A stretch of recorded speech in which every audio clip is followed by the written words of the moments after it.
And I'm going to do my very best to give you far more than you ever expected, because I like to do that. It's fun. And we're always excited when we get that. That really stands out. I didn't know what to call this, so I figured my mind has a mind of its own was as good as anything, because we all know it does. It sort of runs on its own. It doesn't need our help. It doesn't need our participation. It's just sort of there on its own. And it's not the same as the brain. The brain is a physical organ of your body, and we can map it and chart it and do brain scans of it and functional MRIs and all sorts of stuff.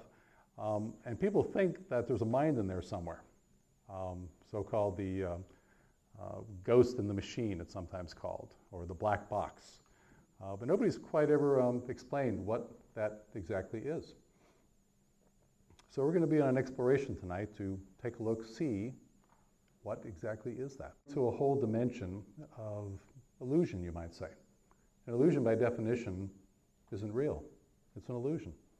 But it seems and feels so real, doesn't it? Does most of us. So how do you see illusions that by their very nature are not seeable and are believed to be true within that state of mind or mentality or consciousness? How do you ever get to see them? It's kind of amazing to consider for a moment. Most of us don't. And you wonder if it's our life or the illusions living our lives. And most of us would rather pick living our own lives and not having illusions run our lives. And we're kind of going through a time right now of great disillusionment in our society, disillusionment in all sorts of institutions, financially, bankers, Wall Street, all sorts of stuff, government. What is there to invest in? What's not illusory? What's real? So what we're really talking about here is a mentality, a mindset, the lenses you look through, which by definition you can't see because you're looking through them. How can you see your lenses? For heaven's sakes. I mean, it'd be like wearing blue sunglasses and looking to find yellow. Would yellow ever show up? No. Green would show up, but yellow wouldn't. So the only way you could ever see yellow if you're wearing blue sunglasses is how? You'd have to take the blue sunglasses off. Brilliant. That's right. Absolutely true. That's true.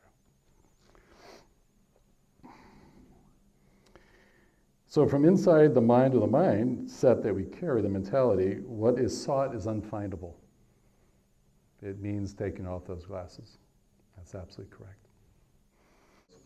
This is by Friedrich Nietzsche, a German philosopher. And he said this, and those who were seen dancing were thought to be insane by those who could not hear the music. Very rich, rich, rich statement. So in a sick society and you don't match it, you're the healthy one. I have a cartoon a lot of my clients seem to like, which shows a whole family on one side of a room, father, mother, and a couple of children, and this one kid on the other side of the room. And the family is saying to this one child, we're out of our minds. You're going to have to be the sole sane person in this family. A lot of people I see seem to really relate to that deeply. And by the way, if you haven't already realized it, it's always now, isn't it? Isn't it? But how much of us ever show up in that moment, which is the only thing that's real? It's not like we're on this journey of the unfolding and emerging discovery if you show up at the party of life, which is, of course, right now. It really is. I'm not joking about this. I'm really lightly serious. So how free you are is, of course, precisely how conscious, aware, and present you are. Otherwise, you're shackled in chains and you don't even know it, which is kind of a common state on this planet. But it's like being locked in a jail cell and you think they throw away the key and you're there forever and you're locked in. But of course, nobody locked you in, and with a little bit of a shove against the door, you can walk out anytime you wish. But of course you don't, because you believe the door is locked. That's sort of state of humankind. And it's not brand new stuff, by the way. This stuff's been going on since the dawn of time, 1 to 2 million years in modern form. It's never been any different. Now, I haven't been around that all the time. But from all reports, and we're drawing about 4,500 years of recorded times and going back about 12,000 in terms of statements of what's happened. But from everything I can tell, it's never been any different. There are some golden ages, and there's a couple more, authentic, liberated souls out there. But on the whole, this has been the best it gets. We still can't get along with each other any better than we ever did. We haven't come a millimeter. You know how small a millimeter is? It's kind of like you can barely see it, right? Have we come a whole millimeter on the yardstick of life in terms of psychological, relational, and spiritual development? It's an open question. I leave it to you to look at that for yourself. So I ask it a little differently. I do a lot of approaches with inquiry, asking people to sort of look at beliefs, look at unworkable patterns, look at roles and stories and things that run their lives, patterns that seem to get in the way a great deal. And we deconstruct them. We actually take a first look. It's not like we're looking again. The first look at what is this? And is it true? And does it mean anything? And what difference does it make in your life? People have never done that. Never even saw what the belief was, actually, or the pattern even. It's not going to leave you. You have to leave it.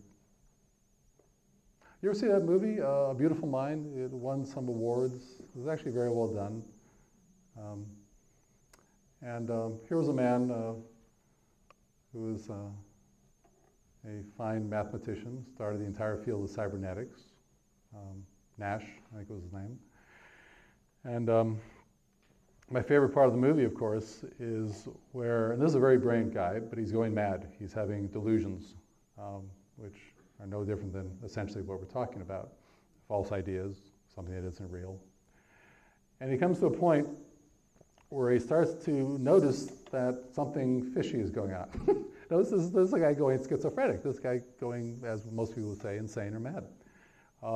And if you remember the movie, he had a commandant there, and there was the little child, and there was the roommate that pushed the piano out the second floor window in college, and then all this stuff with the CIA and all this espionage stuff and the little codes and blah, blah, blah, right?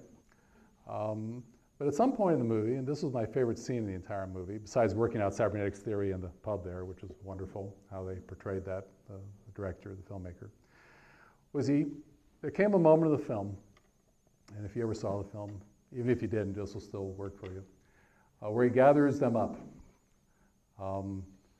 The college roommate with the little girl sitting on his lap, and the commandant, brilliantly played by Ed Harris, I might say.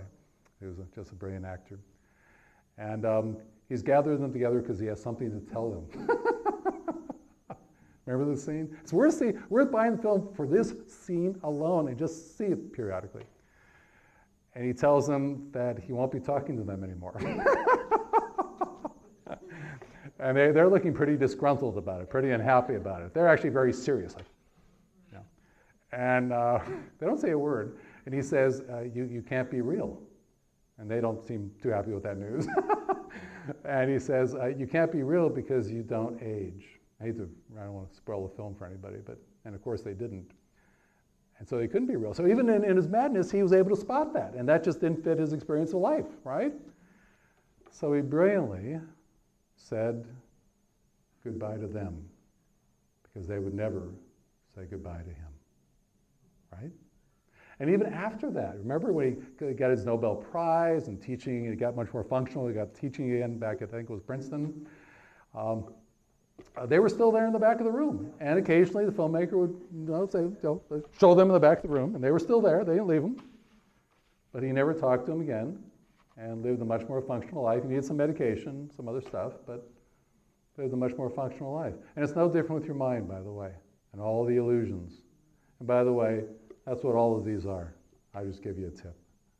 But you still got to figure out what the different categories are. I'm not going to tell you that yet. But they're all illusions. None of them are real. Your mind thinks they're real. Your ego thinks they're real. You darn well bet they're real, but of course they're not.